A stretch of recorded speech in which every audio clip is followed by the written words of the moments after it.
আজকে আমরা লাইভে আসলাম এর একমাত্র কারণ হচ্ছে আমাদের একটা শর্ট ফিল্ম বেরিয়েছে, নাম হচ্ছে ম্যাচিং ব্রাদার্স। একসাথে বলছি। সেটার রেসপন্স কেমন কেমন আছো ভাইয়া একজন কমেন্ট করেছে। এই তো আমরা ভালো আছি। কাউসার হামিদ, হাই হ্যালো। কমেন্ট আমরা করছি একটু পরে।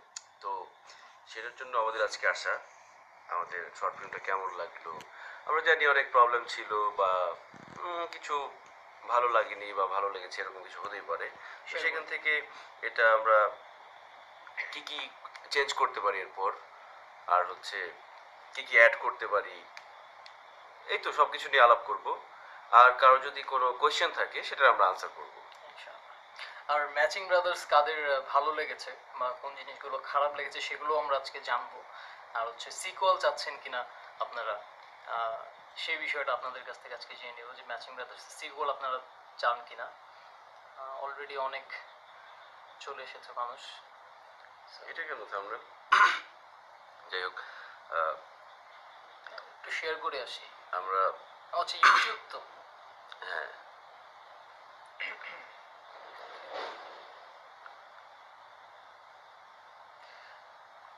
মানুষজন জড়ো হচ্ছে। কেমন আছেন? ভালো আছি। কেমন আছেন নীলে ভাই? এই তো আমরা ভালো। অনেক দূর থেকে তোমাদের দেখে। আচ্ছা, থ্যাংক ইউ সো মাচ। তারপরে ওরে বাবা, অনেক নাফিজা রেমি ভাইও হচ্ছে আমার ছোট বোন। ওকে, হ্যালো নাফিজা। আজকে না আপনাদের কমেন্টগুলো আমরা হচ্ছে ম্যাচিং ব্রাদার্স নিয়েই আপনাদের কমেন্টগুলো চাই। এই আমরা আমরা যাচ্ছি কি যে শর্ট ফিল্ম ছিল, হ্যাঁ ভালো শর্ট ফিল্ম ছিল, থ্যাংক ইউ।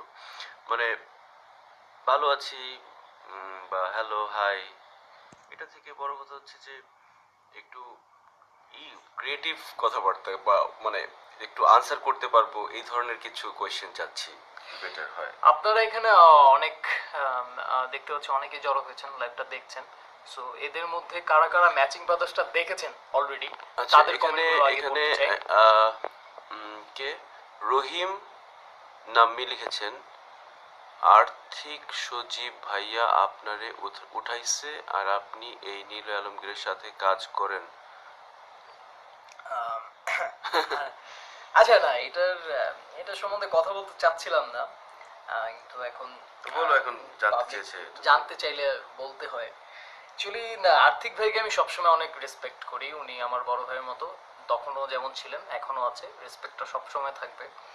আর প্র্যাঙ্কিং নিয়ে বলবো যে প্র্যাঙ্কিং আমার কাছে এখনো প্র্যাঙ্কিং হচ্ছে বেস্ট চ্যানেল বাংলাদেশের কাছে। আমি প্র্যাঙ্কিং এর সাথে খুব ওতপ্রোতভাবে জড়িত আছি বা ছিলাম বলা চলে। তো এখন কথাটা হচ্ছে, কথার আওয়াজ কম, ভলিউম বাড়ান। প্রবলেম হচ্ছে এখানে পোর কানেকশন কেন দেখাচ্ছে, আই ডোন্ট নো। আপনারা কি মানে ক্লিয়ার শুনতে পাচ্ছেন বা দেখতে পাচ্ছেন এরকম কিছু ঠিক আছে তো নাকি? তোমাকে দেব কি নিলয় তোমাকে আচ্ছা। আর যেটা বলছিলাম ওটা একটু শেষ করি না, অনেকেরই একটু মিসআন্ডারস্ট্যান্ডিং আছে আমাকে। তো যাই হোক, এখন কথা হচ্ছে যে আপনি যখন একটা ফ্যামিলিতে বড় হবেন, অবশ্যই একটা ফ্যামিলিতে আমরা সবাই একটা ফ্যামিলিতে বড় হই, কিন্তু ফ্যামিলিতে বড় হওয়ার পর যদি আপনাকে আপনার বাবা মা, আপনার গার্ডিয়ান যদি বলে না তুমি শুধু ঘরের কাজ করবা, তাহলে সেটা তো হয় না। আপনি তো অবশ্যই চাইবেন বাইরে জব করতে বা বাইরে কাজ করতে, ক্যারিয়ার করতে। এখন আমি তো একজন আর্টিস্ট, আমাকে অবশ্যই আপনারা ভ্যারাইটিস কাজে দেখতে চাইবেন, বিভিন্ন টিভি প্রোডাকশনে দেখতে চাইবেন, অনেক ধরনের শর্ট ফিল্মস দেখতে চাইবেন। সো আমিও ওইটাই চেয়েছিলাম, আর কিছুই না। জাস্ট এটাই চেয়েছিলাম যে আমি সবার সাথে কাজ করি। আমি তো জাস্ট একজন আর্টিস্ট অ্যান্ড আমি অ্যাক্টর হতে চাই।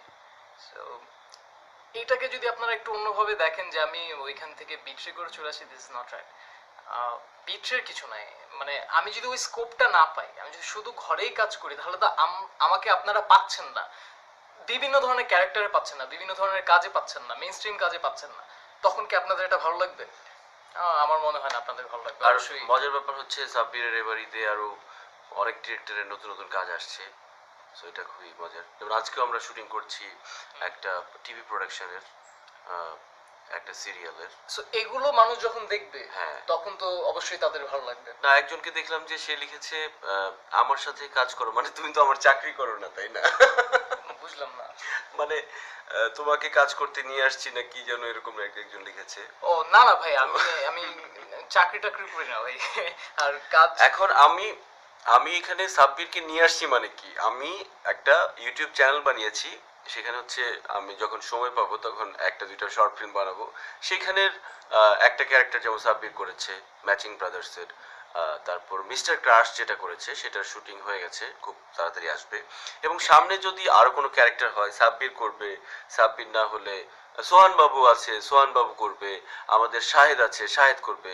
তো একজন এই তো। খুব বোকা একজন মানুষ লিখেছে যে তোমাকে মানে টাকার লোভ দেখে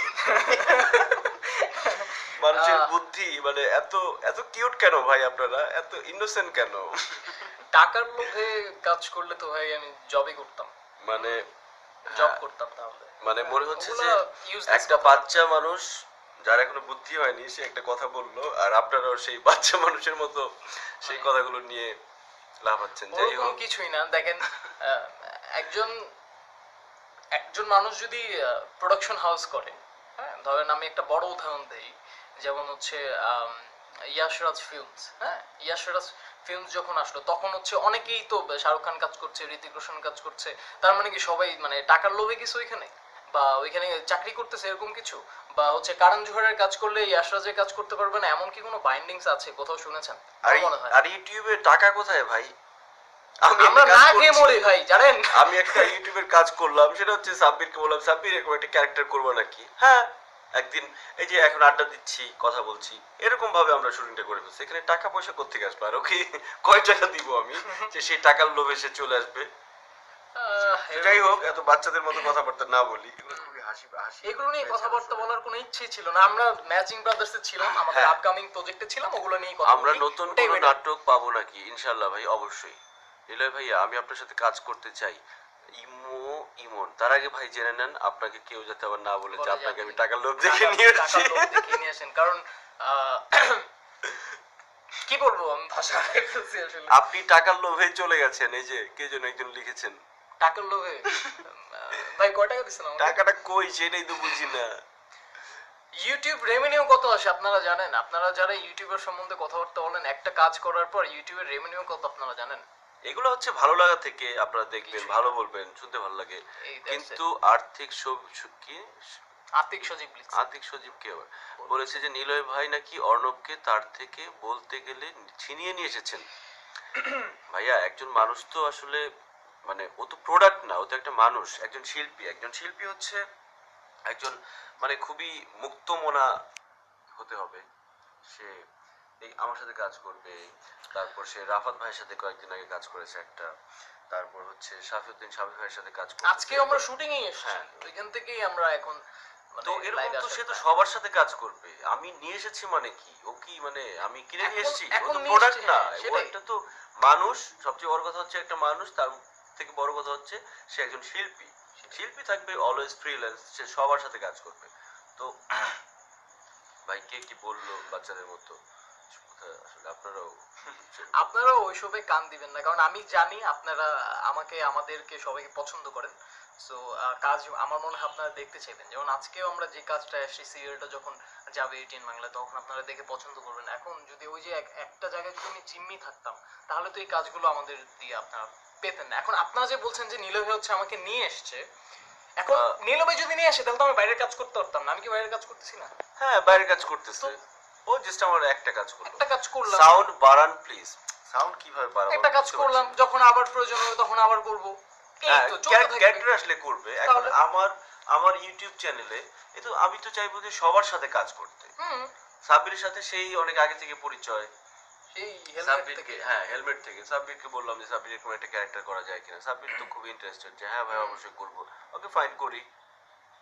এই এখন ওগুলো নিয়ে আপনাদেরও মনে হয় বেশি মানে না করাটাই না, একটা better। জিনিস তো মানে ইজিলি চিন্তা করা যায় যে একজন অভিনেতা, সাব্বির তো একজন অভিনেতা হতে চাচ্ছে বা হতে চাচ্ছে, হ্যাঁ। অভিনেতা আছে, যতটুকু আছে ভালোই হচ্ছে।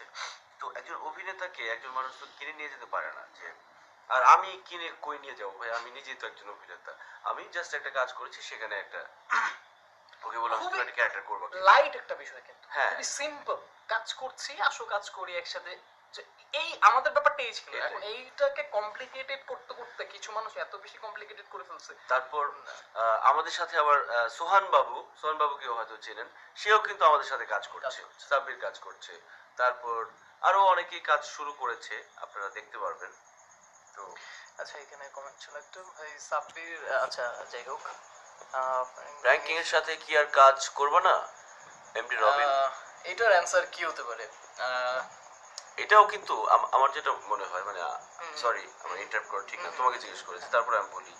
মানে কার সাথে কাজ করবে না কেন, মানে কাজ হচ্ছে যে প্রথমে কাজের সিস্টেমটা আমি বলি। একটা স্ক্রিপ্ট হয় যে আমরা একটা এরকম কাজ করতে যাচ্ছি, ডিরেক্টর সেটা বলবে এরকম একটা কাজ করতে যাচ্ছি, এরকম একটা ক্যারেক্টার আছে, তুমি কি এটা করবা নাকি। ডিপেন্ডস যে ক্যারেক্টারটা ওই অভিনেতাটা পছন্দ করেছে কিনা, বা ওই ডিরেক্টরটা ওই আর্টিস্টকে নিতে চায় কিনা। আর এখানে যদি রেমুনারেশনের ব্যাপারটা থাকে, তাহলে এটা আমার মনে হয় যে নেগোশিয়েটেবল, তুমি বা ডিরেক্টর এটা হতেই পারে। তো ওইখান থেকে কাজ না করার কোনো কারণ আমার মনে হয় না নাই। যে কোনো জায়গায় যে কোনো director, script should be precised, should be good, আর পছন্দ হতে হবে অভিনেতাকে, স্ক্রিপ্ট পছন্দ করতে হবে, এবং হচ্ছে ওই ডিরেক্টরকে হচ্ছে অভিনেতাকে পছন্দ করতে হবে যে হ্যাঁ সাব্বির কি ক্যারেক্টারটা করতে পারবে কিনা। সাব্বির কেন করবে না, তার এটা আমার মনে হয় যে ও পড়াশোনার পাশাপাশি এটাকে প্রফেশন হিসেবে নিচ্ছে বা নিতে চাচ্ছে, সো কেন করবে না।